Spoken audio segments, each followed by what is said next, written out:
At my stepsister's bridal shower, she handed my wrapped present back.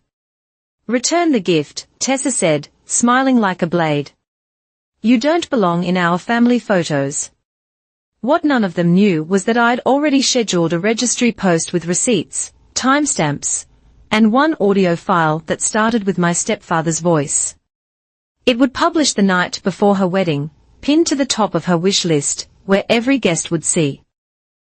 "My name is Murrin O'Keefe, and I am 29 years old." The box I held was small, wrapped in plain silver paper, its weight negligible against my palms.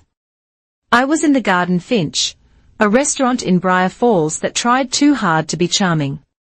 It smelled of manufactured vanilla from the candles flickering on the long table, and the faint sweet decay of cut flowers.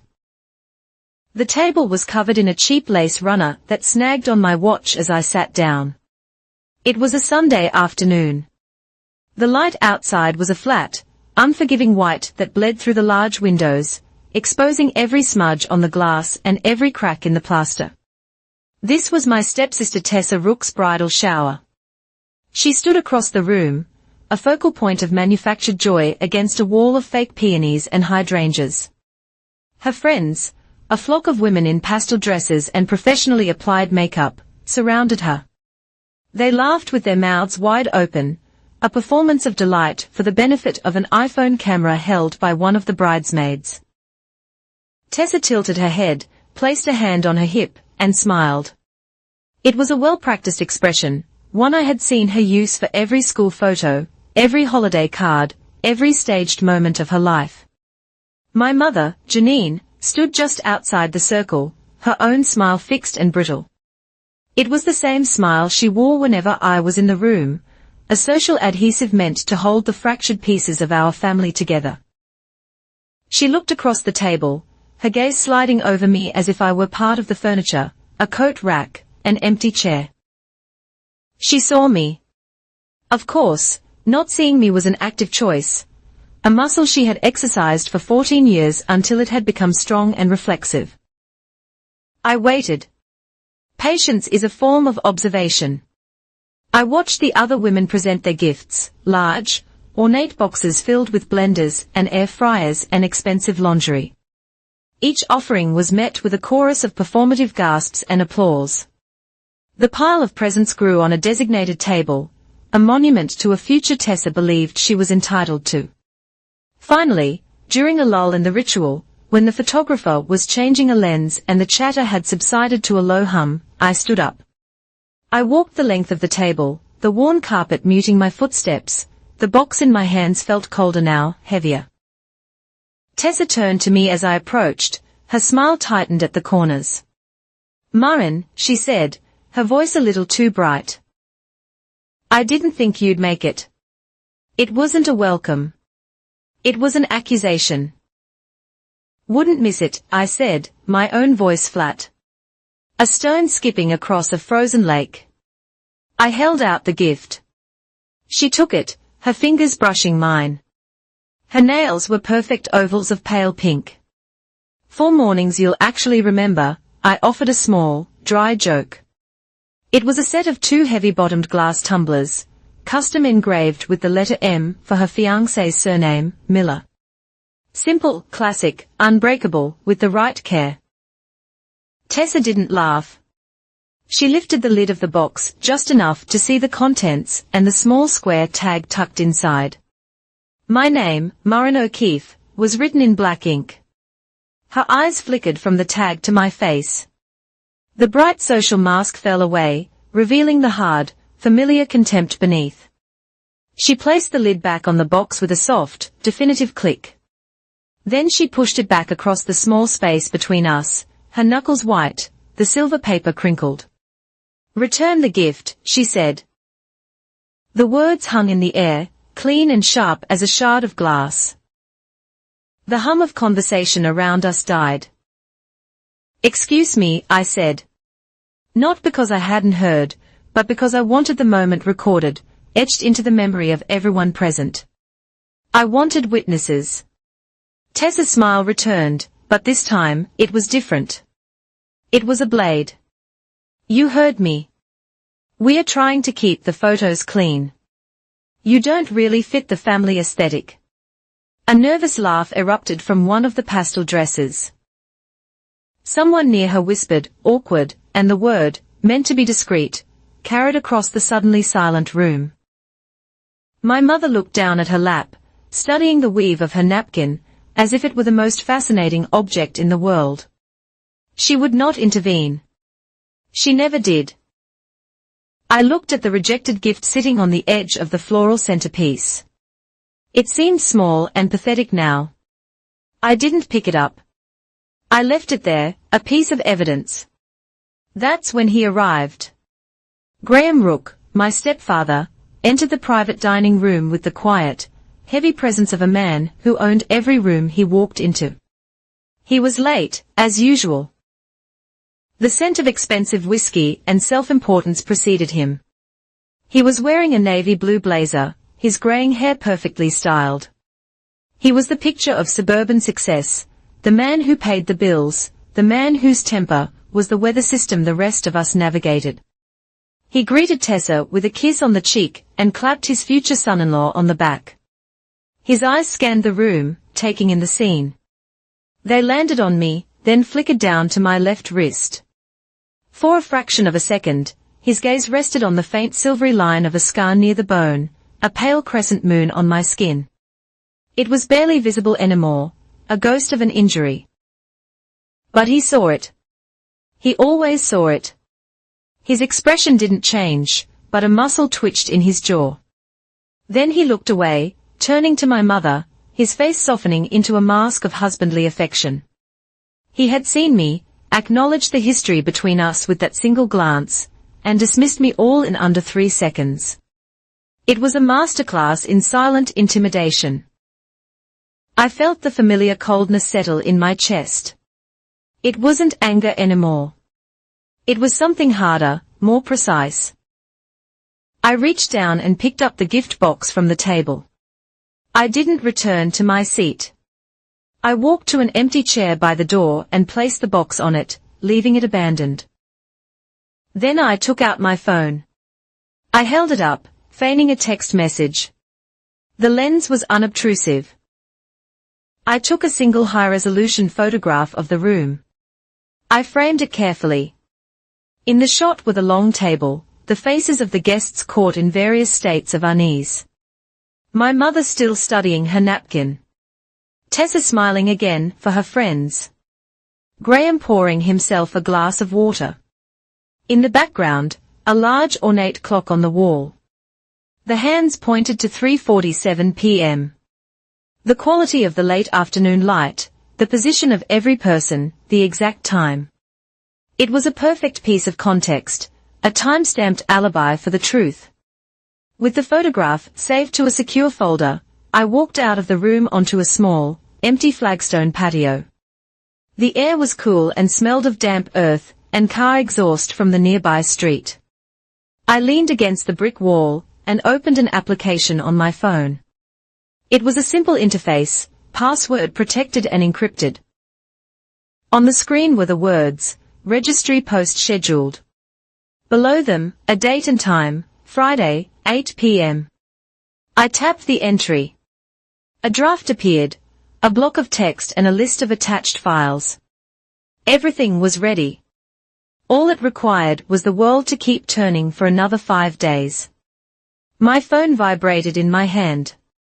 A new text message. The number was blocked. A string of zeros. I already knew who it was from. Graham was old school, but he learned. The message was short, stop poking the family. Marin. It wasn't a question. It was a command. The same command he'd been giving me in one form or another for half my life. Stop crying. Stop complaining. Stop making things difficult. Stop telling stories. Stop. I stared at the words on the screen. He thought this was poking. He thought this was a petty grievance, a childish attempt to disrupt their perfect picture. He had no idea what was coming. He couldn't conceive of a world where his actions had permanent, documented consequences. He lived in a world of plausible deniability, of conversations that never happened, of bruises that were explained away as clumsiness. I deleted the message without replying. I slipped the phone back into my pocket. The cool glass and metal felt like a solid, reassuring weight. I looked back through the window into the party. The laughter had started up again, a little strained, a little too loud.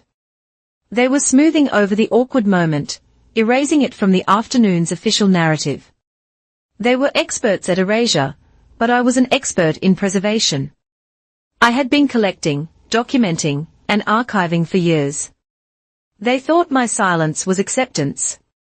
They mistook it for surrender. They were wrong. Silence is kindling. You don't burn a house down with a shout. You do it with a carefully placed spark, and you wait for the whole rotten structure to catch. In the living room of the house on Briarwood Lane, the one my mother and Graham call home, there is a large built-in oak cabinet. Its glass doors are meant to display fine china or inherited silver. But instead, they protect a curated history of the Rook family. The shelves are a gallery of silver-framed photographs, each one a testament to a life I was adjacent to but never part of. There they are at a summer picnic, laughing on a checkered blanket. There's Tessa on her first day of high school, beaming in a new uniform. There they are on Thanksgiving, raising wine glasses around a perfectly roasted turkey. There is Tessa's graduation from college, her cap thrown in the air. Graham and my mother flanking her. Their faces masks of parental pride. In 14 years of photographs, I am not in a single one. My absence is so complete, so intentional, that it becomes its own form of presence, a void, a carefully cropped out ghost. I was 15 when I came to live in that house.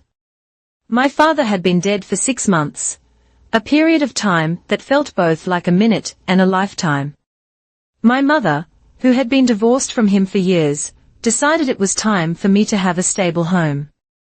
That meant moving 2 states over to Northwell County into the sprawling colonial Graham had bought with his banking money. On my first night, my belongings still in boxes, my mother sat on the edge of the guest bed. The room smelled of fresh paint and new carpets. You have to learn to adapt, Maureen, she'd said, not unkindly, but with a finality that left no room for argument. Adapt. It was the word she used for assimilation, for erasure. It meant learning the rhythms of Graham's moods. The topics to avoid at the dinner table. The correct way to fade into the background. It meant learning to be invisible. Some memories are not memories at all. They are scars etched onto the timeline of your life. It was January, almost a year after I'd moved in. Snow was falling so thickly it muffled the entire world, burying the street in a deep, clean silence. Inside, the silence was different. It was heavy, volatile. Graham had been drinking since the afternoon. A quiet, steady consumption of whiskey that sharpened the edges of his temper. The argument started over nothing. A dish left on the counter. A question I asked about a school trip. His voice grew louder, the words slurring into accusations of disrespect, of ingratitude. I tried to walk away, to retreat to my room, my hand on the doorframe of the hallway. That was my mistake. It was an admission of defeat, and he couldn't stand that. He moved faster than a man that drunk should be able to. His hand, big and hot, clamped around my wrist. The smell of whiskey was suffocating. You don't walk away from me in my house, he snarled, his face close to mine. And then he slammed my arm, my wrist, against the solid wood of the doorframe. It wasn't a slap. It was a blunt, shocking impact. A sound of bone against wood that seemed to splinter the air. A hot, searing pain shot up my arm. From the living room, my mother's voice, thin and terrified, Graham. Enough. He let go. I stumbled back, clutching my wrist, the world narrowing to a tunnel of white-hot agony. He looked down at me, his eyes cold and assessing. He hadn't lost control. This was control. My mother came to the doorway, her hands fluttering uselessly at her sides. She looked at my face, at my arm, at her husband, but she did not call 911. She did not suggest a doctor. She helped me to my room, with a bag of frozen peas, and told me to get some rest. The snow kept falling outside, burying everything. The next morning, the sun was painfully bright on the fresh snow. The world looked clean, new, scrubbed of all evidence. At breakfast, Graham was sober and quiet, reading the financial section of the newspaper. My mother bustled around the kitchen, her movements quick and jerky. No one mentioned the night before. It was simply gone. Another event erased from the official family record. Later that afternoon, a photographer my mother had hired for holiday cards arrived. "Smile," everyone chirped. We stood in front of the fireplace. A perfect family unit. I wore a long-sleeved sweater, the thick wool hiding the swelling, blooming bruise on my wrist. In the finished photograph, which still sits on the second shelf of the oak cabinet, I am smiling. It is the most violent image I own. That week, I went to the Northwell County Hospital emergency room by myself, taking a bus after school. I told the triage nurse I had fallen on the ice. It was a plausible lie in a Northwell January. The doctor who saw me was tired, overworked. He palpated the tender bones, sent me for an X-ray. It wasn't broken, just a deep bone contusion. He wrapped it and gave me a prescription for pain medication. I paid the copay with the $50 I had in my wallet. The receipt and the discharge papers, I folded and tucked away.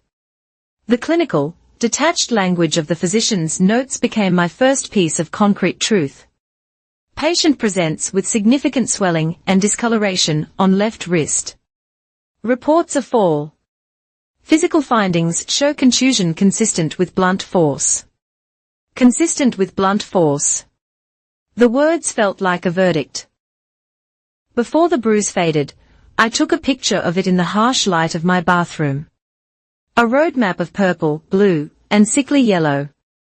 I hid the photo, the ER bill, and the doctor's report in a small lockbox at the back of my closet. It was the beginning of my archive. The family's conspiracy of silence was an unspoken agreement, but sometimes it was put into words. A few years later, after another one of Graham's quiet, menacing rages, I confided in Tessa. I thought, naively, that she might understand. Her response came as a text message, clinical and cold, "Don't ruin Mom's mood. Graham pays the bills." It was that simple. A transaction. Our safety, our peace of mind was collateral for the mortgage, the private school tuition, the European vacations. My pain was an inconvenience to the family's economy. I realized then that I was entirely on my own. So I developed a system. It had two parts. The first part was therapy. Every Thursday at 5 p.m., I sat in a quiet room with a woman named Dr. Anna Sharma. She taught me the language of trauma. She taught me that memory is not the enemy. That documentation is a form of control when you feel you have none. She taught me how to separate the event from the emotion, how to observe the facts without drowning in them. The second part of my system was the archive. I learned how to save everything. Not just the big things, but the small, insidious ones. A text message, a date and time, the exact phrasing of a threat. I became a meticulous record keeper of my own life. 2 years ago, I made my most significant acquisition. It was a small digital audio recorder designed to look like a keychain charm. It was voice-activated, but I calibrated its sensitivity. It would only begin recording when it detected sound over a certain decibel level, the pitch and volume of a man's shout. I carried it everywhere. My archive grew. It was no longer just one photograph and a single ER bill. It became a curated collection of evidence stored digitally in multiple encrypted locations. The final collection, the one I attached to the scheduled registry post, contains the following 3 audio files. The longest is 47 seconds. The shortest is the one that begins with Graham's voice, clear and sober, saying, "You think anyone will believe you?" 6 photographs of bruises taken over a span of 9 years. Each one timestamped by the digital camera. The locations vary: a wrist, a shoulder, the faint outline of fingers on an upper arm. 2 emergency room bills from 2 different hospitals, 6 years apart, both paid in cash, both with physicians' notes describing injuries consistent with force rather than accident. 1 screenshot of a text message from a blocked number, the one I received after the bridal shower. "Stop poking the family, Maureen." This collection of data points was not assembled for revenge. I have repeated this to myself and to Dr. Sharma many times. Revenge is a chaotic, emotional act. This is not that. This is a correction of the record. For 14 years, the official narrative has been the one on display in the oak cabinet. A happy, successful, loving family.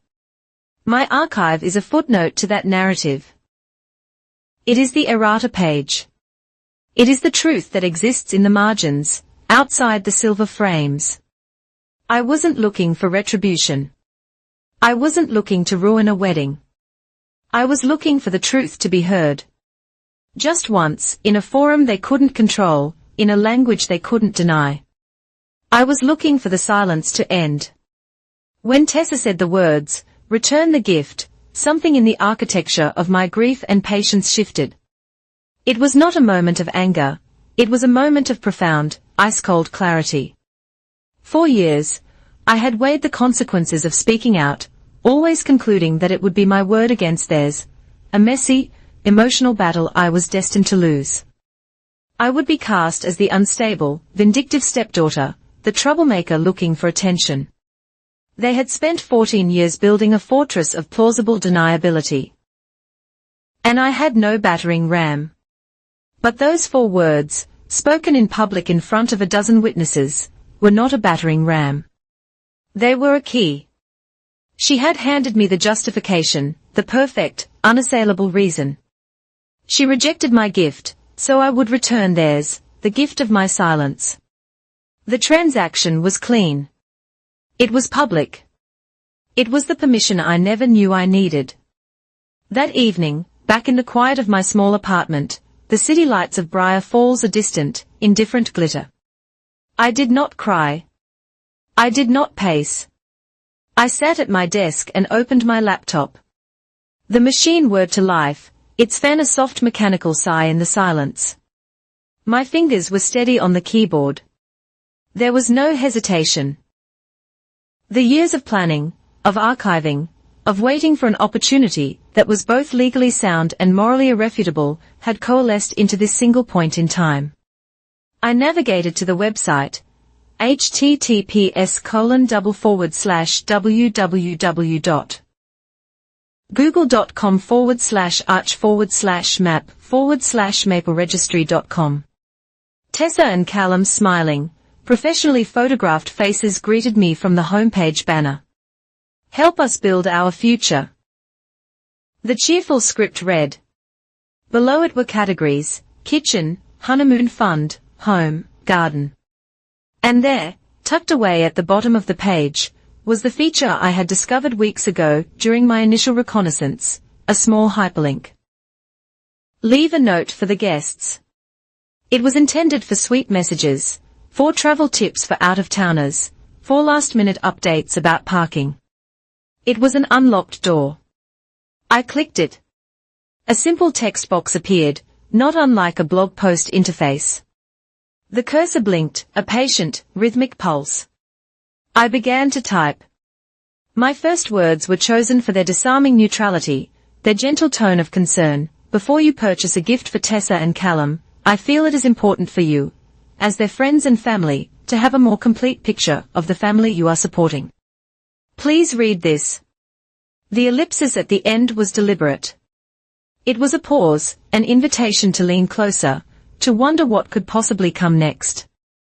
Beneath the text, there was an option: attach files, PDF, JPG, MP3. This was the heart of the operation. I opened a folder on my desktop labeled simply, Archive. Inside were the raw materials of my truth. I did not upload everything. That would be chaotic, overwhelming, a hysterical data dump. My approach had to be surgical. I had already compiled the key evidence into a single, cleanly formatted 5-page PDF document. The title on the first page was simple: A Factual Timeline, 2011 to 2025. I had spent a week creating it. Each entry was a data point stripped of emotion. Page 1, a timeline. January 17, 2013. ER visit, Northwell County Hospital. Diagnosis, contusion to left wrist. Case 73B451. November 4, 2019. ER visit, Briar Falls General. Diagnosis, soft tissue damage to right shoulder. Case BFG 98C112. The entries were sparse. Clinical dates, locations, official medical terminology. Page 2, 3, redacted copies of the hospital discharge papers. I used a simple software to draw thick black bars over my patient ID number, our home address, the attending physician's name. All that remained was the hospital's letterhead, the date, and the diagnosis: contusion consistent with blunt force. Page 4, high-resolution photographs of the injuries, each with a digital timestamp in the corner. They were presented without comment. The discolored skin, the geography of pain, spoke for itself. Page 5, a single screenshot. A text message from a blocked number, received at 4:02 p.m. on the day of the bridal shower. Stop poking the family, Maureen. The PDF was an exercise in restraint. It was not an accusation, it was a collection of facts. The redactions were crucial. They showed I wasn't trying to compromise hospital security or violate privacy laws. I was demonstrating a pattern of events, a history that existed outside the silver-framed photographs in Graham's oak cabinet. Next, I selected the audio file. It was titled Believe.mp3. 23 seconds. I had edited it myself, cutting out the silence at the beginning and the sound of a door slamming at the end. All that remained was the core of the exchange. The file began without preamble, with the sound of his voice, Graham's voice, low and menacing, perfectly clear. You think anyone will believe you? A troubled, dramatic little girl. I pay the bills. I own the house. Your mother stands with me. Who do you think they'll believe? The file ended there. The question hung in the digital air, a challenge I was now prepared to answer. I attached both the PDF and the MP3 file to the post. I looked at the composition on the screen: text, PDF, audio file. It was a complete, self-contained package of evidence, cold, factual, and irrefutable. The final step on the website was scheduling. A small calendar icon appeared. I selected the coming Friday. I set the time for 8 p.m. The rehearsal dinner was scheduled to begin at 7:30 p.m. at the Maple Lantern Hall, an expensive, rustic, chic venue downtown. By 8 o'clock, everyone would be settled. The first bottle of wine would be open. The initial toasts would have been made. The atmosphere would be one of relaxed, intimate celebration. The notification from Maple Registry, pinging on dozens of phones simultaneously, would land like a stun grenade in that quiet, happy room: maximum impact, minimal collateral damage to the venue or its staff. This was about them, not about a public scene. The scene would be contained within their own curated guest list. With the post scheduled, I closed the browser window. A strange calm settled over me. I walked to the bathroom and looked at my reflection in the mirror. My face was pale, my eyes dark. I saw the 15-year-old girl, with the bruised wrist hiding behind the 29-year-old woman's features. I looked directly into my own eyes. "We are not ruining a wedding," I said aloud. The word "we" felt right. It was for both of us. We are ending a lie. The reflection did not waver. We were in agreement. There was one last piece of preparation. This was not just an emotional act, it was a tactical one. I returned to my desk, opened my email client, and composed a new message. The recipient was an attorney, Sarah Fenn, at a pro bono legal aid center downtown. Daryl Fenn. I had met with her twice over the last year. Speaking only in hypotheticals, she had advised me on the legal distinctions between libel, slander, and the protected speech of sharing one's own documented experiences. The email was brief. "Dear Miss Fenn, for your records, please find the attached documents. I have scheduled them to be made public on Friday evening. This is for your reference in case of any retaliatory action. All information presented is factual and documented. Thank you for your counsel. Sincerely, Maureen O'Keefe." I attached the exact same PDF, an MP3 file. I hit send. It was a digital dead man's switch. A copy of the evidence logged with a legal professional before the event. It was my insurance policy. Finally, I went back to the Maple registry draft, which I had saved without finalizing. I looked at the empty field for the post's title. My fingers hovered over the keys. I thought of the small silver box sitting on the passenger seat of my car. Rejected. I thought of the years of forced silence. A gift I had given them every day to keep a fragile peace that was never really peace at all. I typed the title. Return the gift of silence. I clicked Schedule Post. A small green check mark appeared on the screen. Your note to guests is scheduled for Friday at 8 p.m. It was done. The mechanism was armed. The clock was ticking. All I had to do now was wait for the alarm to sound. The Maple Lantern Hall was designed to look like an old, expensive barn that had been scrubbed clean of any authenticity. Exposed wooden beams crisscrossed a vaulted ceiling, from which hung elaborate iron chandeliers dripping with warm yellow light. The tables were long, reclaimed wood affairs covered in crisp white linens that fell to the floor in perfect folds. At each place setting, a small tinted card displayed a name in swirling, pretentious calligraphy. The name on the head table, repeated on half the cards, was Rook. The air smelled of roasted rosemary from the kitchens, melting candle wax, and money. It was a carefully constructed fantasy of rustic elegance. I walked in at 7:45 p.m. On my arm was Ryan, a senior programmer for my office. Ryan is a calm, methodical man who processes the world through logic and data. He knew the broad strokes of my family history, the difficult stepfather, the emotional distance.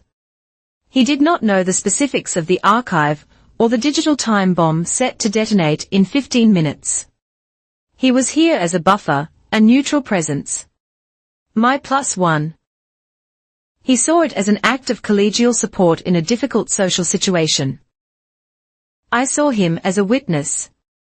A hostess with a clipboard and a practiced smile led us to our assigned table. It was near the back, a placement that was both a courtesy and a slight. We were present, but not central. I could see the whole room from my seat. Tessa was radiant, her hair swept up, a diamond necklace glittering at her throat. She was laughing at something her fiancé, Callum, had said. Graham was holding court at the head table, a glass of red wine in his hand, looking every bit the benevolent patriarch. My mother was seated beside him, her posture perfect, her smile a beautiful, fragile piece of porcelain. They were all playing their parts flawlessly. The ambient noise was a gentle symphony of civilization, the scrape and clink of silver on porcelain, the murmur of polite conversation, the soft pop of a cork. Ryan and I spoke in low tones about a project at work, the conversation a comfortable, meaningless screen. I ate a piece of bread, drank a sip of water. I was not nervous. I felt a profound and unsettling calm, the way a scientist might feel in the final moments before a long-planned experiment reaches its conclusion. I was here to observe and record the results. I glanced at my watch. 7:58 p.m. 2 minutes. The waiters were circulating, refilling water glasses. Tessa's maid of honor, a woman with aggressively blonde hair, stood up to propose a toast. She spoke of friendship and destiny, and finding one's soulmate. The guests raised their glasses. The sound of clinking crystal filled the room. I raised my water glass, my eyes meeting my mother's across the space. She looked away first. 7:59 p.m. 1 minute. I placed my glass down carefully, making no sound. My heart was a slow, steady drum against my ribs. I could feel the seconds stretching, each one as long as a year. 8 p.m. It did not start with a shout. It started with a sound that was both subtle and impossible to ignore. A single phone on the table next to mine vibrated against the wood. A low, urgent buzz. Then another and another. A cascade of electronic life rippled across the room. A digital wave. Chimes and pings and buzzes broke through the analog warmth of the dinner party. Heads bent down. The warm yellow light of the chandeliers was replaced by the cold blue-white glow of dozens of small screens illuminating upturned faces. I watched as the maid of honor, her toast forgotten, fumbled for her clutch. I saw Tessa's uncle, a portly man in a tight suit, squinting at his screen. Then I heard it, a sound as sharp and clear as breaking glass in a silent house. A sharp, horrified intake of breath. It came from the bridesmaid sitting next to Tessa. Her face, lit by her phone, was a mask of shock. The screen was reflected in her wide eyes. I knew what she was seeing. The email notification from Maple Registry, the subject line, a new update on Tessa and Callum's registry. And then the first few lines of my post displayed in the preview, before you purchase a gift, please read this. The murmur of conversation faltered, then died completely. The silence that fell was absolute, heavy, and profound. It was the sound of a carefully constructed reality shattering. Tessa looked around, a confused frown creasing her perfect brow. What's going on? She asked the room at large. The bridesmaid beside her simply held up her phone, her hand trembling slightly. Tessa's eyes scanned the screen. I watched the color drain from her face, leaving her skin the color of her white linen tablecloth. Her gaze shot across the room and locked onto mine. There was no confusion in her eyes now, only a dawning, sickening comprehension. Maren, she said, her voice a strangled whisper that somehow carried across the silent hall. What is this? Before I could answer, a chair scraped violently against the wood floor. Graham was on his feet, his face a thundercloud, his eyes blazing. He didn't look at me. He addressed the room, his voice a booming command meant to crush all dissent. Turn it off, he ordered, his hands slicing through the air. It's a virus, a scam, it's fake. A few people reflexively lowered their phones. His authority was that ingrained in their social circle, but most did not. Their eyes were glued to their screens, scrolling, reading. A man near the front table had put his phone on the table, and I could hear the tiny, distorted sound of Graham's own voice filling the space. You think anyone will believe you? Ryan, who had been quietly observing the scene, leaned slightly forward. He hadn't looked at his phone, but he had seen the one at the next table. He looked directly at Graham, his expression neutral, his voice calm and measured. The audio is pretty clear, he said. The statement was simple, factual, and utterly devastating. It was an objective observation from a neutral party. It punctured Graham's blustering denial like a needle. Graham's head snapped toward Ryan, his eyes narrowing with venom for this stranger who had dared to speak the truth. A frantic, desperate tugging on my sleeve. I turned. It was my mother.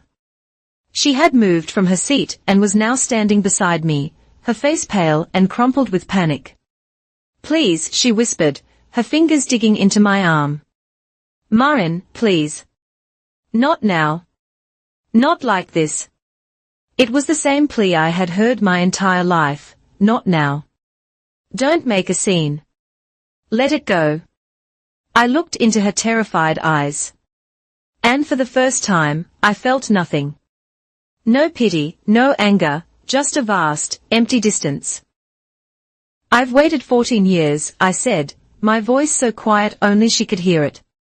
"Now is the only time there is." A man in a black suit was now moving purposefully toward our table. The hall manager. He had the stressed, professional calm of someone who had dealt with drunken uncles in wedding brawls before. But this was something new. He stopped beside Graham, but he addressed the table. "Excuse me," he said, his voice low but firm.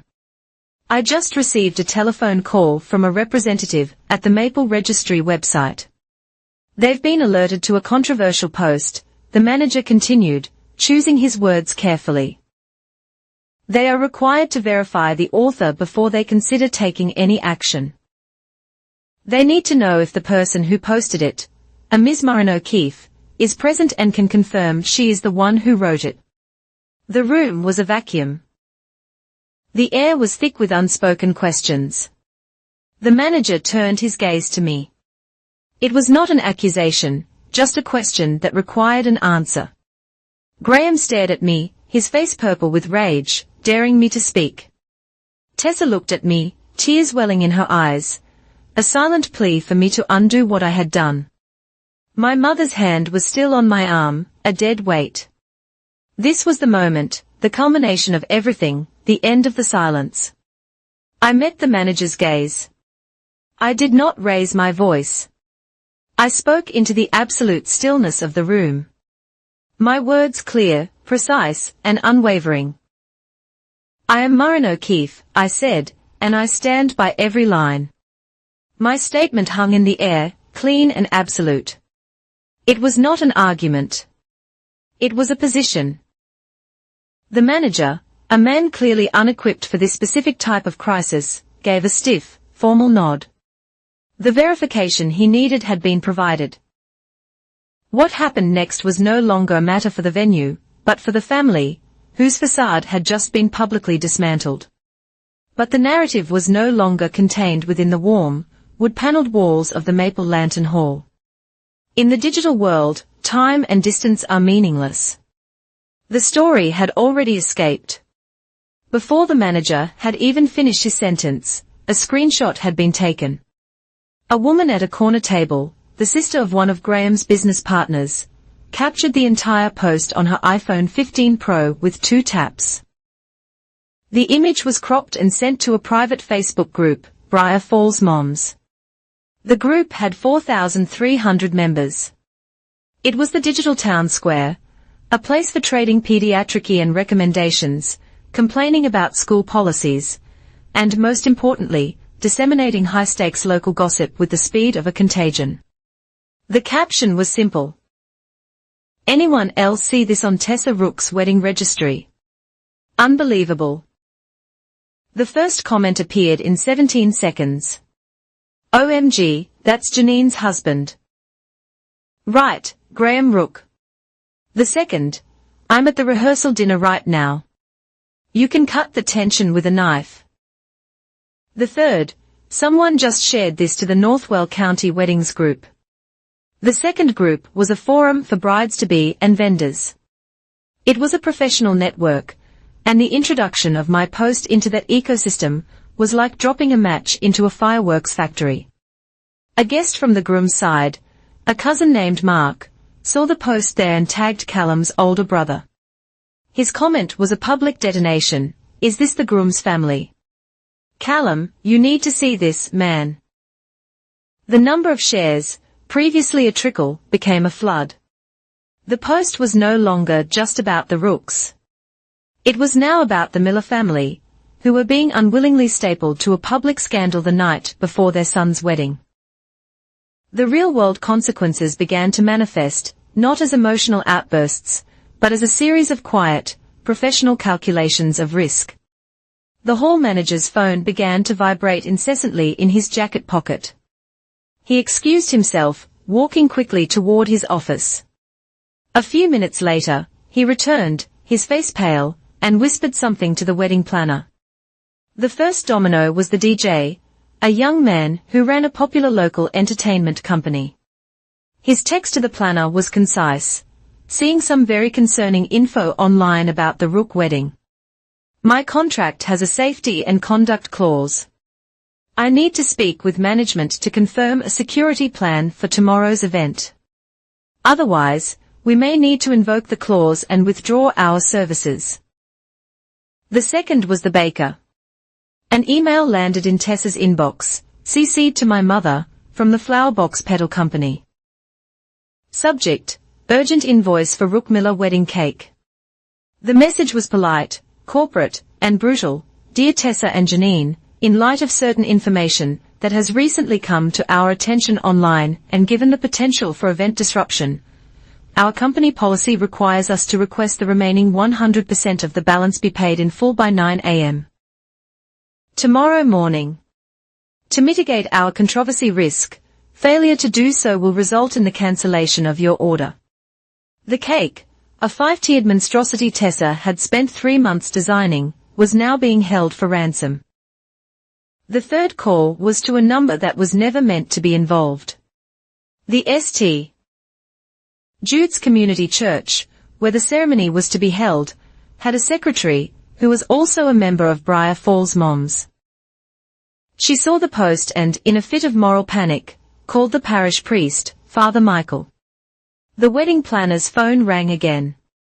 It was the priest himself. His voice was gentle, troubled. I've just been made aware of some grave allegations concerning Mr. Rook. Perhaps it would be prudent for the family to come in for some pastoral counseling before the ceremony. We must ensure the sacrament is entered into with clear hearts. It was not a cancellation. It was a spiritual checkmate. My own phone buzzed. It was not a friend or family member. The message was from a verified account on a secure messaging app. My name is Amelia Vance. I'm a reporter with the Briar Falls Gazette. We've received multiple tips about a post on the Rook Miller wedding registry. Would you be willing to speak with me and provide your side of the story? The temptation was there to tell the whole world everything, to have my narrative shaped and amplified by a professional. But that was not the plan. The plan was about truth, not spectacle. I typed my reply. My thumbs sure and steady. It was 2 sentences. I have no further comment. The documents I shared contain the relevant facts. I paused, then added one more line. My only goal is to end a history of silence, not to create a spectacle. I hit send. I would not become their circus. The facts would stand on their own. Across the room, the groom's party had formed a protective huddle around Callum. One of his groomsmen, a large, loyal friend from his college football team, posted a comment on the original Facebook thread. I've known Callum for 10 years. If this is true, and if he's known about it, we won't be standing up there with him tomorrow. Period. The line had been drawn. The scandal was now a test of the groom's own character. Tessa finally reacted. She couldn't control the registry. She couldn't control the Facebook groups, but she could control her own social media. An Instagram story appeared. It was a video shot in selfie mode, a soft focus filter blurring the edges of her tear-streaked face. I can't believe I have to post this, she began, her voice thick with practiced victimhood. My wedding is being attacked by a distant family member with a long history of instability and causing trouble. Please keep our family in your prayers as we deal with these horrible, baseless lies. 5 minutes later, the comments on all her recent photos were disabled. She had built a wall, but the city was already on fire inside. Then the final, definitive email arrived in my inbox. The sender was Legal Maple Registry. Calm. The subject line was official and direct, regarding your user-generated content. Dear Ms. O'Keefe, following a telephone call with the manager of a venue hosting an event related to a registry on our site, we have initiated our verification protocol. We have successfully cross-referenced the name, email, and contact on your user profile with publicly available records, and can confirm your identity as per our terms of service. Maple Registry is a platform, and is not liable for the content of user-generated posts. The content of a note to guests is the sole responsibility of the author. We have denied the event organizer's request to remove the post, as the power to edit or remove the content remains exclusively with you, the verified author. Sincerely, the Maple Registry Trust Safety Team. I read the email twice. Verified, exclusive control. The power was absolute. They could not silence me. They could not erase it. Only I could. I opened the registry page on my phone. The post was there, stark and quiet at the top of the page. It had over 300 views in the last 15 minutes. I tapped the small edit icon. The text box appeared, my original words waiting. The cursor blinked.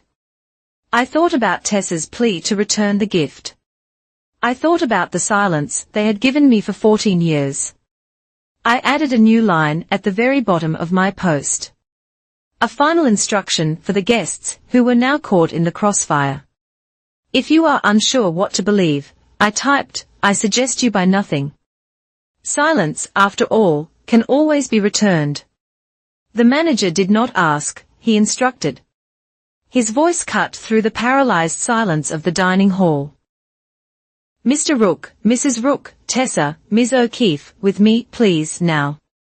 It was the tone of a man whose only goal was to move a contained chemical spill from a public area to a secure facility. He led us not to an office, but through a swinging door behind the bar, down a short, dimly lit corridor, and into a storeroom. The door clicked shut behind us, and the muffled sounds of the ruined dinner party vanished. We were in a different world. The air was thick with the smell of damp wood, industrial cleaning supplies, and aging cardboard. A single fluorescent light fixture on the ceiling hummed and flickered, casting a sickly, buzzing light on our faces, making our skin look grey and ill. Stacks of folded tablecloths, boxes of wine glasses, and surplus chairs were piled against the walls. We were in the messy, unglamorous backstage of the evening's production. For a moment, no one spoke. We stood in a tense, unnatural formation under the buzzing light. Then Graham moved. He walked past the manager, past my mother, and stopped directly in front of me. He reached into the inner pocket of his blazer, and pulled out a thick white envelope. A personal checkbook envelope. This is what you want, isn't it? He said, his voice a low, gravelly thing, stripped of its public charm. You manufactured this whole pathetic drama, because you need money. You were always a leech. He thrust the envelope at me. Take it. Name your price.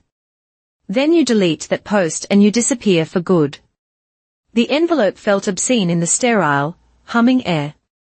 It was his solution for everything. A transaction to erase a truth. A check to purchase my silence. I looked at it, then back at his face. His eyes were small, hard points of fury. He believed his own lie so completely. He had to. The alternative was unthinkable. I didn't take the envelope. I reached out, my fingers steady, and placed my hand on his. I pushed the envelope back toward him until it was flat against his chest. I didn't need your money, Graham, I said, my voice as quiet and steady as my hand. I needed a safe home. You gave me ER bills. His face contorted. A brief, ugly flash of shock that I had dared to touch him, to refuse his power. You, Tessa's voice, a raw shriek that was jarringly out of place in her couture dress, lunged forward, her face blotchy with tears and rage. You couldn't just stay away. You had to ruin everything. You are ruining my wedding. Your wedding. I turned my head to look at her. This was never about your wedding, Tessa. This was about the 14 years of Thanksgivings and Christmases and birthdays where you all sat around a table and pretended none of it ever happened. The wedding was just the first time you invited the public to watch. That's enough, Graham snarled. You're delusional. You have no proof. Slander is a crime, Marin. I will sue you into the ground. This was the moment I had prepared for the legal threat. The last bastion of a powerful man who believes the law is just another weapon he can afford to buy. I reached into my purse and pulled out a folded piece of paper. It was a single sheet, a summary printed on the letterhead of Darrell Fenn Legal Aid. I held it out, not to him, but toward the manager, who was watching the scene with the terrified eyes of a man seeing his professional life flash before him. This is a summary of my legal position prepared by my counsel, I said, my voice taking on the cool, formal tone of a deposition. It outlines the legal precedent protecting a victim's right to narrate their own experience. The post contains no libel because it is based entirely on a factual, documented record. I did not offer opinions. I provided verifiable data. All sensitive personal information, like case numbers and addresses, was redacted to protect institutional privacy. The content is protected by the most powerful defense there is, the truth. Graham stared at the paper, as if it were a snake. He would not take it.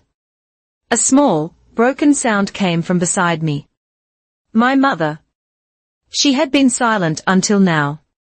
A ghost in the background. Marin, she whispered, her voice a threadbare thing. Marin, I'm sorry. I'm so sorry. I just thought it was all in the past. I thought we had moved on.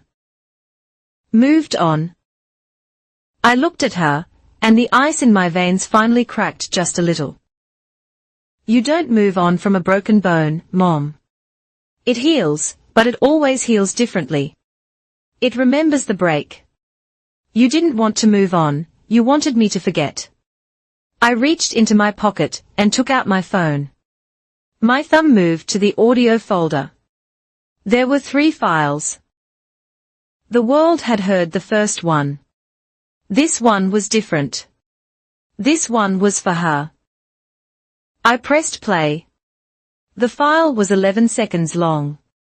The audio quality was imperfect, slightly muffled, recorded from inside my jacket pocket 2 years ago, during a discussion in their kitchen. But the voices were unmistakable. First, my mother's voice, high and pleading, laced with a fear she never showed anyone else. Graham, stop. Please, just stop it. Then a beat of silence. And then a sound, a dull, heavy thud. It was not a slap. It was the sound of a body hitting a wall, of air being forced from a person's lungs. The recording ended in the humming silence of the storeroom. The sound seemed to echo.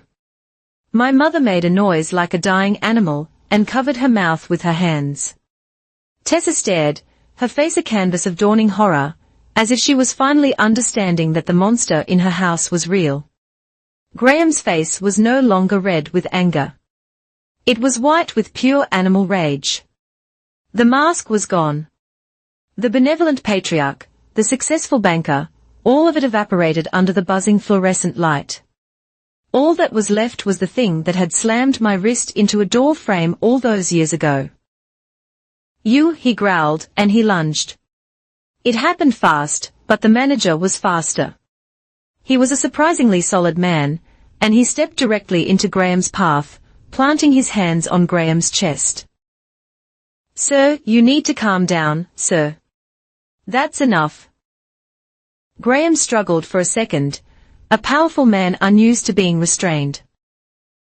Before he seemed to realize where he was, he shoved the manager back, not violently, but with enough force to create space. I hadn't flinched. I hadn't even stepped back. I just looked at him. "That audio file," I said, my voice cutting through the aftermath of his lunge, "is part of a supplementary report I filed with the Northwell County Sheriff's Department this morning. It's an addendum to my original statement from 2013, the one I made when I told the school nurse I fell. I let that sink in. I included the ER records, the photographs, and a sworn affidavit. The case number from that original report is cross-referenced in the PDF I posted online. It's redacted from the public, of course, but the unredacted version I sent to my lawyer this afternoon is not redacted for law enforcement. They have everything." A heavy silence. The final move had been made. I had not just brought the truth to the family, I had delivered it to the state, as if on cue. The door to the storeroom opened. The sudden influx of light and sound from the corridor was jarring. A man stood in the doorway. He was tall, wearing the uniform of the Briar Falls Sheriff's Department. His face was calm, professional. He took in the scene, Graham breathing heavily, my mother sobbing into her hands, the manager looking profoundly relieved. His name tag read, Deputy Hall.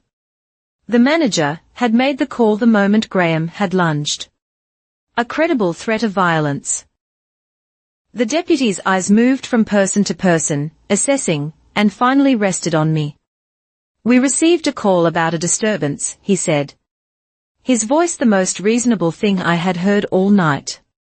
"We are going to need to take statements from everyone here." Deputy Hall was a man who understood the physics of a crisis. His first action was to separate the volatile elements.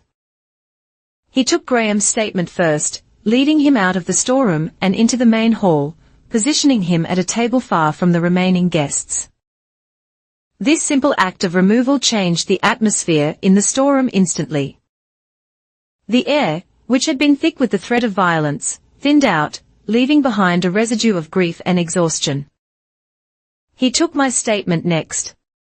Standing in the doorway, I gave him the facts, the same ones I had laid out in the PDF. I spoke in a low, even tone. I mentioned the supplementary report I had filed that morning in Northwell County. I gave him the name of my legal aid lawyer, Sarah Fenn. He wrote everything down in a small notebook, his expression unreadable. When I was finished, he nodded. "Okay, Ms. O'Keefe, you can wait in the hall. Please don't leave the premises." I stepped out of the storeroom, back into the surreal theater of the rehearsal dinner. Most of the guests were gone. A few clusters remained, speaking in hushed, urgent tones. The long white tables were littered with half-empty wine glasses and abandoned bread rolls. The fantasy had been irrevocably broken. My gaze fell upon the gift table. It was an island of cheerful, oblivious color in the wreckage of the evening. Toasters and towels and crystal vases, all wrapped in bright paper and ribbons. And there, sitting just to the side, where a waiter must have moved it, was my small, silver-wrapped box. The gift Tessa had told me to return. I walked over to it, my footsteps silent on the thick carpet. I reached out and touched the crisp edge of the wrapping paper.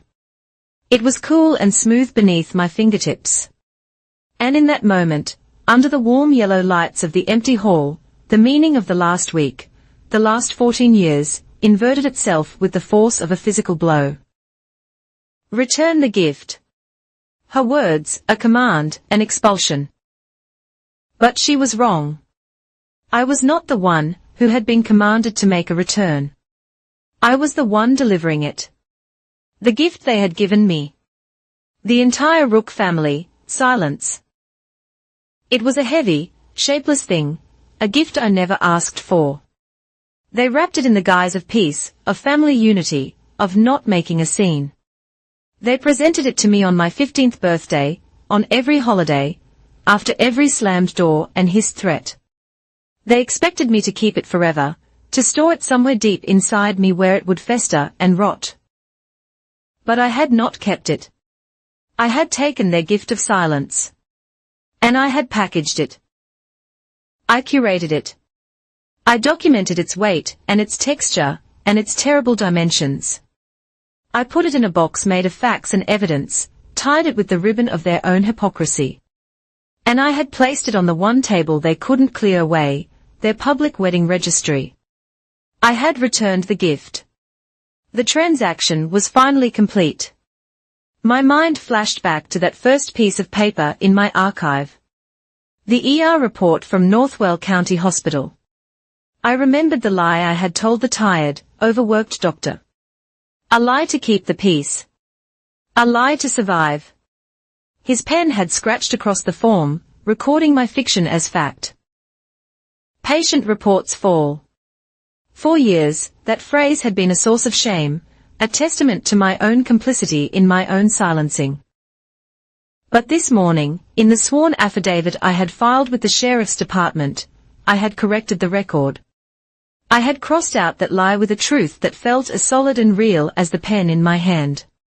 In the narrative description of the event of January 17, 2013, I had written, he grabbed my arm and pushed me against the doorframe. Not fell. Pushed. It was a small change, one word for another, but it was everything. It was the difference between being a victim of circumstance and a victim of a crime. It was the sound of a lock clicking open after 14 years. As I typed that word, I had noticed something. My hand, which for years had carried a faint, almost imperceptible tremor, was perfectly still. A hand rested gently on the back of the chair beside me. I turned. It was Ryan.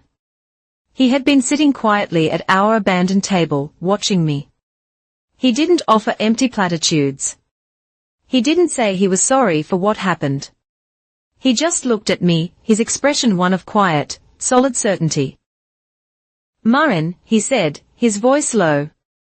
You're not alone in this. And I knew it was true. I had my lawyer. I had the deputy taking statements in the next room. I had Ryan, a colleague who had become something more, a grounding presence in the storm. The architecture of my isolation had been a lie. His simple statement of support was the final piece of confirmation I needed. It was time for the next step. Not about the past, but about the future. I took out my phone. I opened my encrypted messaging app and found the contact for Sarah Fenn. My thumb moved across the screen, typing a message I had thought about for months, but had never been ready to send until now. Ready to proceed with protective order. I hit send. There was no hesitation. It was not a question. It was an instruction. A definitive move from defense to offense. A legal wall that I would now begin to build. From the far end of the hall, a sudden burst of music made me jump. The DJ, who had apparently been instructed to carry on, was doing a sound check for the next day's event. The tinny synthesized opening chords of a Journey song echoed through the cavernous empty room. The sound was so jarringly normal, so grotesquely cheerful, it was absurd. The music of 1,000 happy weddings. A soundtrack for a life I had never known. Playing over the scene of my own quiet liberation. I looked from the gift table to the storeroom door. Deputy Hale was now speaking with my mother and Tessa. I could leave. I could walk out the front door, get in my car, and drive away from all of this. I could let the legal system and the social fallout run their course without me. It was what the 15-year-old girl inside me wanted to do. Run, hide, disappear. But I was not her anymore. I would not leave. I would not hide in the shadows while my life was being discussed. The time for being a ghost in my own story was over. I would stand here in the wreckage of their perfect party, and I would let the truth find its proper place right here in the open. I turned from the gift table and walked back toward the storeroom. My mother was standing just inside the doorway, her arms wrapped around herself. Her eyes met mine for a fleeting second. In them, I saw a universe of shame, of regret, of a fear so deep it had calcified her soul. But for the first time in my entire life, she did not look away and whisper for me to be quiet. She did not motion for me to stop. She simply held my gaze for a moment. Her silence, no longer a command, but a confession. It was a crack in the dam of her denial. The first drop of water seeping through. I stopped just before the doorway, and caught my reflection in the polished metal of a large industrial serving cart parked against the wall. The fluorescent lights of the corridor were harsh, unforgiving. They stripped away all artifice. I saw a woman with tired eyes and a straight spine. I saw the faint silvery scar on my wrist. No longer a mark of shame, but a part of a map that had led me to this exact moment. Graham had called me a troubled, dramatic little girl. He was wrong. The person staring back at me from the polished steel was not a troublemaker. She was a survivor. The morning of the wedding dawned cold and grey, the sky over Briar Falls the color of unpolished steel. I did not sleep. I sat at my small kitchen table, a mug of black coffee steaming in my hands, and I watched the light change. The night had been a long, silent vigil, waiting for the fallout of the rehearsal dinner. My phone had remained quiet, a silence that was more unnerving than a barrage of angry texts. They were regrouping, planning a counteroffensive. I was simply waiting for the world to catch up to the truth. The first ping came at 8:10 a.m. It was not from a person, but a system. An automated email from the Briar Falls Courier Service. The subject line was stark. Impersonal. I opened it.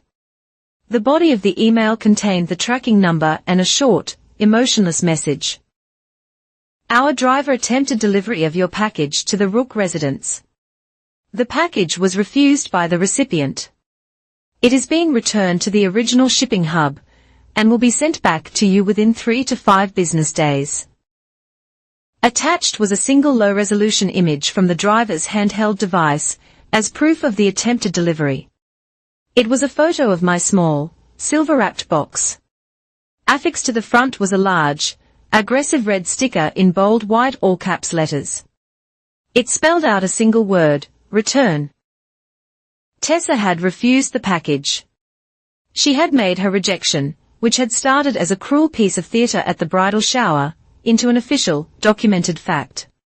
She had once again handed me the perfect piece of evidence.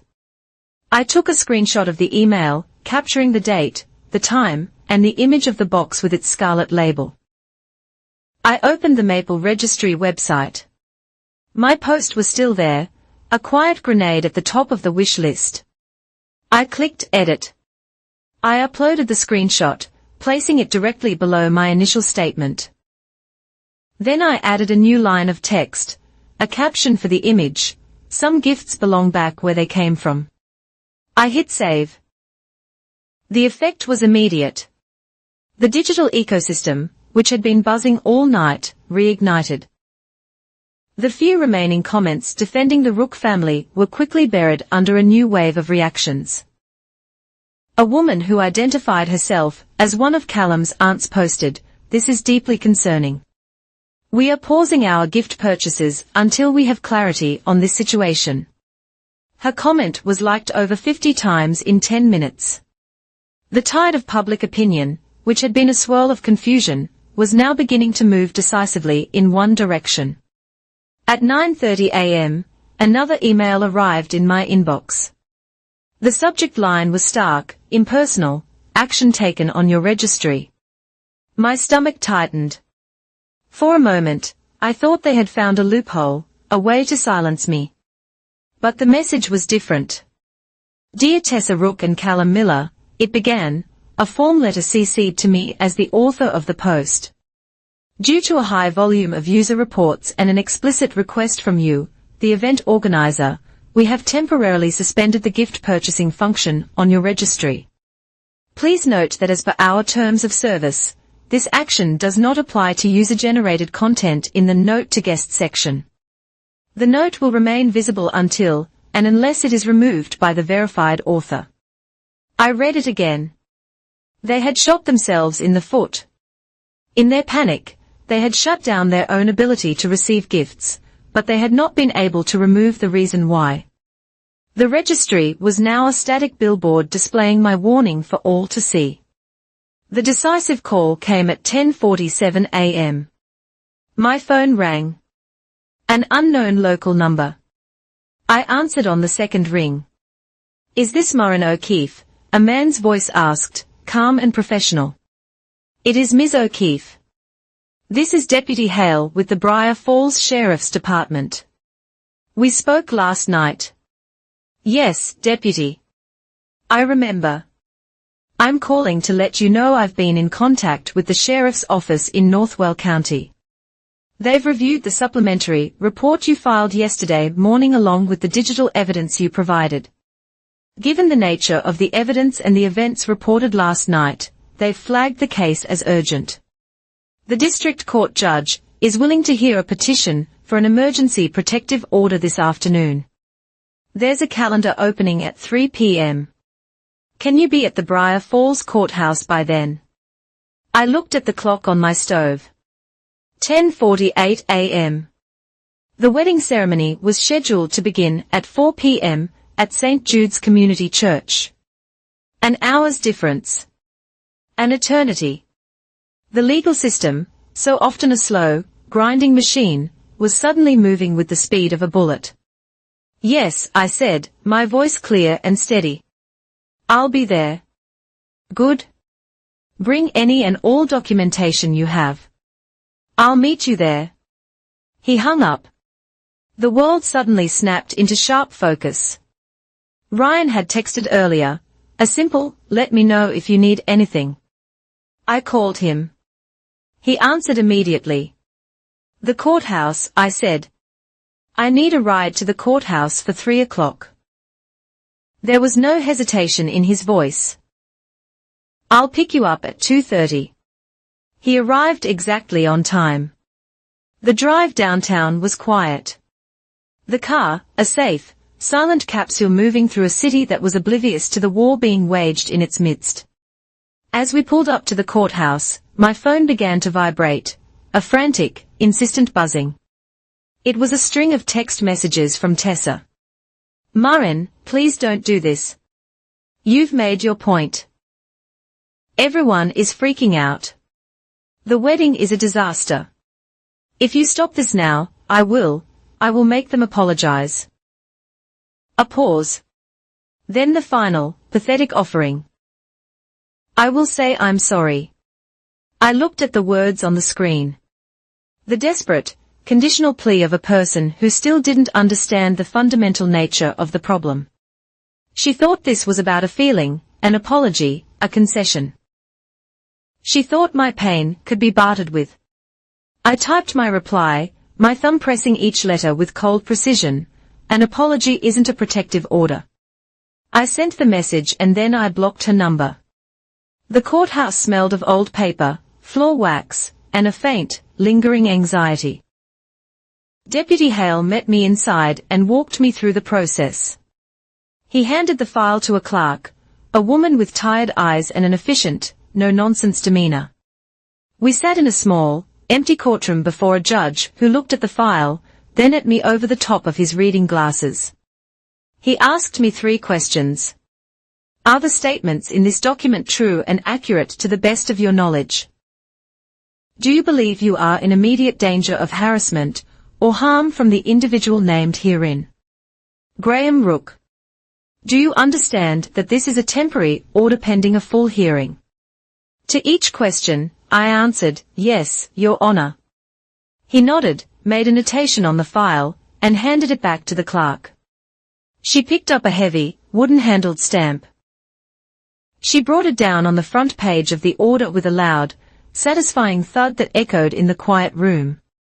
It was a sound of finality, a sound of fact. She handed me the copies. There it was in crisp black ink beneath the seal of the state, Emergency Protective Order Temporary. It stated that Graham Rook was legally forbidden from coming within 500 feet of my person, my home, or my place of work. He was forbidden from contacting me directly or indirectly. The order was effective immediately. It was 3:28 p.m. We walked out into the pale afternoon light. Ryan was waiting by the car. He didn't ask how it went. He just looked at me, and I gave him a small, almost imperceptible nod. I got into the passenger seat, not to go home, but to finish the day's work. I took a photo of the first page of the protective order with my phone. I converted it to a PDF. I opened my email. I addressed it to the manager of the Maple Lantern Hall, the man who had witnessed the beginning of the end last night. I CC'd the wedding planner and the main office of St. Jude's Community Church. The subject line was simple: for safety and security at the Rook-Miller event. The body of the email was one sentence: please find attached a temporary emergency protective order, effective immediately, for your reference in ensuring the safety of all guests and vendors at today's event. I attached the PDF. I hit send. The clock on the car's dashboard read 3:34 p.m. The wedding was in 26 minutes. The air inside St. Jude's Community Church was cool and still, heavy with the scent of white lilies and old polished wood. Sunlight filtered through the tall, storyless stained glass windows. It was not warm or golden, but a stark, clarifying white that bleached the color from the guests' expensive outfits. They were a sea of pastels and dark suits, all facing forward, a congregation waiting for a sacrament. It was 3:55 p.m. The organist began to play a soft, hopeful prelude, the notes swelling to fill the vaulted ceiling, a sound so deeply ingrained in the culture of weddings, it was almost invisible. I stood at the back of the central aisle, just inside the heavy oak doors. I was not a guest. I was an observer, a catalyst. Beside me, Deputy Hale stood with his hands clasped loosely in front of him. He looked like a patient, stoic statue, his uniform a stark, jarring note of reality in this carefully constructed fantasy. He was not here to keep the peace. He was here to deliver it. At the front of the church, the groom, Callum, stood at the altar, looking pale and impossibly young. The priest, Father Michael, gave a gentle, reassuring nod. Then the music swelled, and the congregation rose to its feet. Tessa appeared at the top of the aisle on the arm of a male cousin, who had been hastily substituted. Her dress was a cloud of white tulle, her veil a shimmering mist. She was beautiful. She was also trembling. I could see the slight, continuous shiver in her hands as she clutched her bouquet of white roses as she began her slow walk. Her eyes scanned the faces of the guests, searching, pleading. Then her gaze found me, standing in the shadows by the door. Her step faltered for a fraction of a second, her eyes, wide with a mixture of terror and accusation, locked on mine. I did not look away. In the front pew, Graham Rook sat ramrod straight. His tuxedo was perfectly tailored, but his silk tie seemed too tight, a noose constricting his thick neck. He was staring straight ahead, a muscle twitching in his jaw, pretending I wasn't there. Beside him, my mother sat like a woman carved from ice, her gloved hands clenched in her lap. Tessa reached the altar. The music softened, then faded into a reverent silence. The priest smiled. "Dearly beloved," he began, his voice a warm, familiar comfort. "We are gathered here today in the sight of God to join this man and this woman in holy matrimony." That was the cue. Deputy Hale took a single, deliberate step forward from the shadows. His polished black shoes made no sound on the stone floor. He walked down the aisle, his pace unhurried, his presence radiating an authority that had nothing to do with God and everything to do with the state. A ripple of confusion went through the pews. Heads turned, whispers died before they could form. The priest paused, his mouth slightly open, his hand hovering over his open book.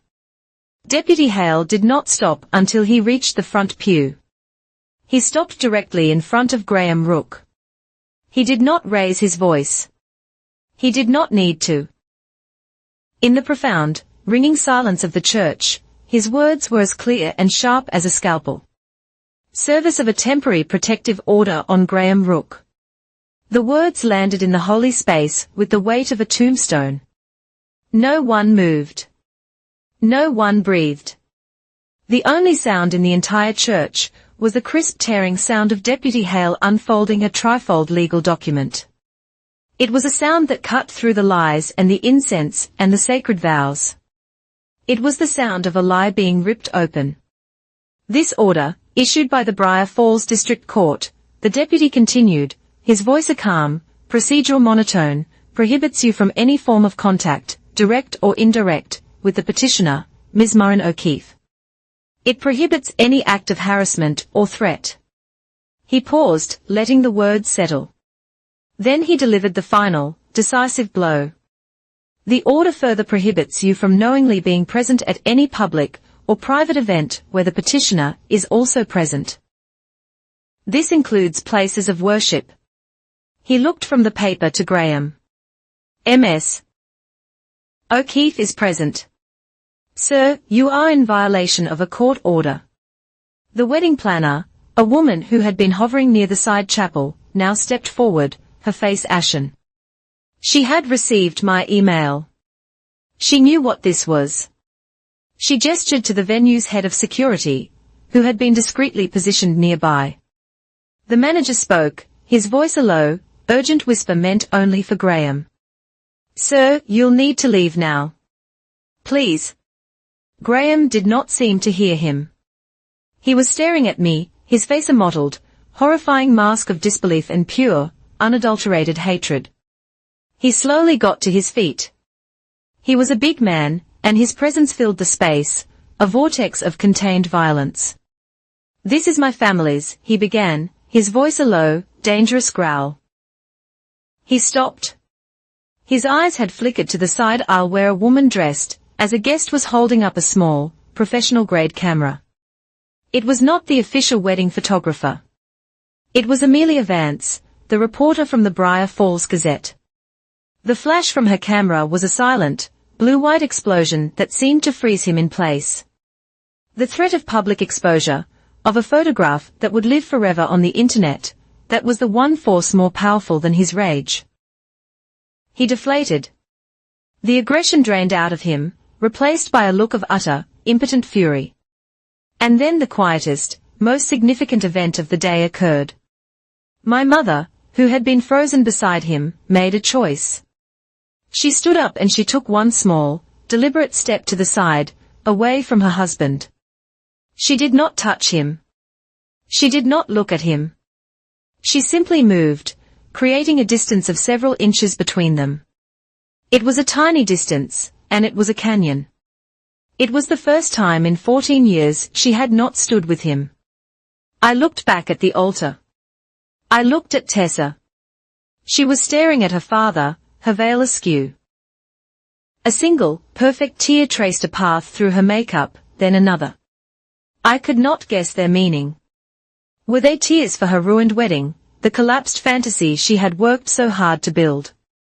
Or were they finally tears for the truth? Graham turned, his movement stiff, robotic. He walked past the altar, past his weeping daughter, past the stunned face of his future son-in-law. He did not look at anyone. The security guard escorted him down a side aisle toward a rear exit. The heavy oak door opened, letting in a slice of the grey afternoon, and then it closed behind him with a deep, resonant thud that echoed through the silent church. The moment the door closed, the organist, on some panicked, pre-programmed instinct, stopped playing. The final hanging note faded into nothing. The priest cleared his throat. The guests remained standing, frozen, unsure of the new etiquette for a wedding that had been so completely and surgically interrupted. No one spoke. No one sat down. No one clapped to break the tension. The silence that filled the church now was different. It was not the reverent silence of a holy ritual. It was not the shocked silence of a public scandal. It was a clean, empty space, a void where a lie used to be. The silence this time belonged to me. I turned my back on the altar. I did not wait for the priest to dismiss the congregation. I did not wait to see what Tessa or my mother would do next. Their story from this moment on was their own. I had simply returned the missing pages. I walked, my steps measured, back up the long, silent aisle. Ryan fell into step, a pace behind me, a quiet, steady presence at my back. He did not speak. As we reached the narthex, the wide, stone-floored entry hall of the church, I saw that the gift table had been set up there. It was laden with brightly wrapped boxes and glossy gift bags, a cheerful, optimistic monument to a wedding that would now be remembered for entirely different reasons. My eyes found immediately the small, silver box with the garish red return sticker still affixed to it. It sat apart from the other gifts, an outcast. I walked over to the table. The air here was cooler, closer to the outside world. I picked up the box. The two glass tumblers inside shifted, making a soft, clinking sound. They were heavy. They felt real. I reached into my purse and took out a black ink pen. On the small, square gift tag, beneath my own name, there was still a small amount of white space. I uncapped the pen. The click was loud in the quiet foyer. I wrote 4 words, my handwriting clear and firm, the ink a definitive, permanent black against the white card, keep the gift. I wrote. And then, on the line below it, I returned the silence. I placed the box back on the table, not separate from the others, but right in the center of the display. I turned it so the tag with my final message was facing forward. A final correction of the public record. The security guard escorted him down a side aisle toward a rear exit. The heavy oak door opened, letting in a slice of the gray afternoon, and then it closed behind him with a deep, resonant thud that echoed through the silent church. I pulled it out.